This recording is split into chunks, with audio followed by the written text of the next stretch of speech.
Ini ada seorang abid, usianya sampai 500 tahun beribadah di sebuah pulau. Pulaunya dikelilingi oleh samudra yang berair asin. Dia setiap hari puasa malamnya untuk ibadah. Dan Allah berikan keramat kepadanya. Di tengah oleh air asin itu, Allah munculkan mata air yang segar. Allah tumbuhkan sebuah pohon delima yang berbuah ranum, bisa langsung dimakan setiap malamnya. Dan dia berdoa kepada Allah, ya Allah, matikanlah aku dalam keadaan sujud. Maka setelah 500 tahun berlalu, dia pun mati dalam keadaan sujud. Singkat cerita, ketika hari kiamat terjadi, hamba ini dihadapkan di hadapan Allah Subhanahu wa ta'ala.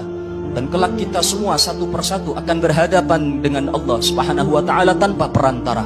Maka para pendosa, orang-orang yang bermaksiat kepada Allah, orang-orang yang fajir, orang-orang yang jauh dari Allah, ketika berhadapan dengan Allah, mereka akan malu, dan saking malunya akan terprotol-protol, teriris-iris wajahnya. Apa bahasa Indonesia ini protol sih? Tadi ngilang. Apa? Meleleh, terkelupas. Jadi orang keren. Akan terkelupas wajahnya dengan sendirinya, saking malunya di hadapan Allah. Maka sang abid ini ketika diberdirikan di hadapan Allah, Allah Subhanahu wa ta'ala memerintahkan para malaikatnya, adkhilu abdi al-jannata birahmati. Wahai para malaikat, masukkan hambaku ini ke dalam sorga dengan rahmatku. Begitu para malaikat hendak membawanya ke dalam sorga, si hamba ini, si abid ini berteriak, ya Rabbal bi'ibadati la birahmatika ya Rabb. Ya Allah, jangan dengan rahmatmu, masukkan aku ke dalam sorga dengan ibadahku. Capek 500 tahun ibadah, masa masuk sorga pakai rahmat, bukan dengan ibadah. Maka Allah Subhanahu wa ta'ala memerintahkan kepada para malaikat, kembalikan ke tempatnya. Idzan la budda an yuqamal mizan. Kalau kamu mau masuk surga dengan ibadahmu, harus ditimbang dulu, cukup enggak? Maka pada saat itu ditimbanglah 500 tahun ibadahnya, ditaruh di sebuah satu sisi timbangan. Lalu Allah perintahkan satu malaikat untuk mencopot satu bola matanya dan ditaruh di satu sisi timbangan lagi. Begitu bola mata itu ditaruh, 500 tahun ibadahnya bagaikan kapas melawan batu kali.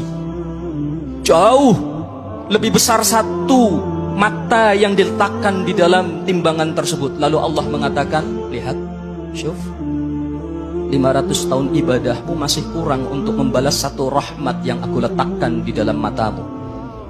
Belum matamu yang satunya, belum telingamu, belum paru-parumu, belum jantungmu, belum ususmu, belum semua yang ada di sekujur tubuhmu. Satu rahmat saja masih belum bisa ditandingi oleh 500 tahun ibadahmu. Karena masih kurang, kau harus dimasukkan ke dalam neraka. Maka hamba ini pun diseret. Ketika sebelum dimasukkan ke neraka, dia pun berteriak, ya Rabb, adkhilnil jannata birahmatik. Ya Allah, gak apa-apa sudah, masuk surga pakai rahmatmu, asal jangan di neraka. Maka dikembalikan lagi orang ini ke hadapan Allah.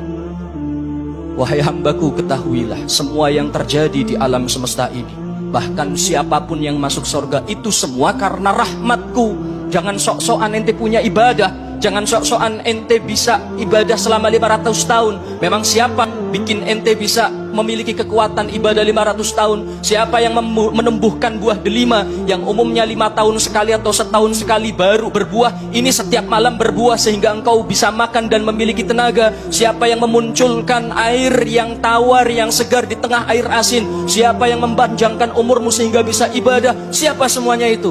Engkau, ya Allah. Maka ketahuilah semuanya terjadi karena rahmat-Mu.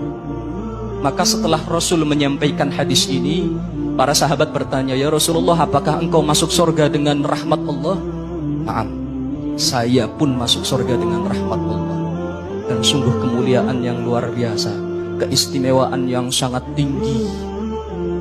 Ditetapkan 10 rahmat untuk umat Nabi Muhammad yang bersolawat kepada beliau meskipun cuma sekali. Sallu ala Nabi Muhammad.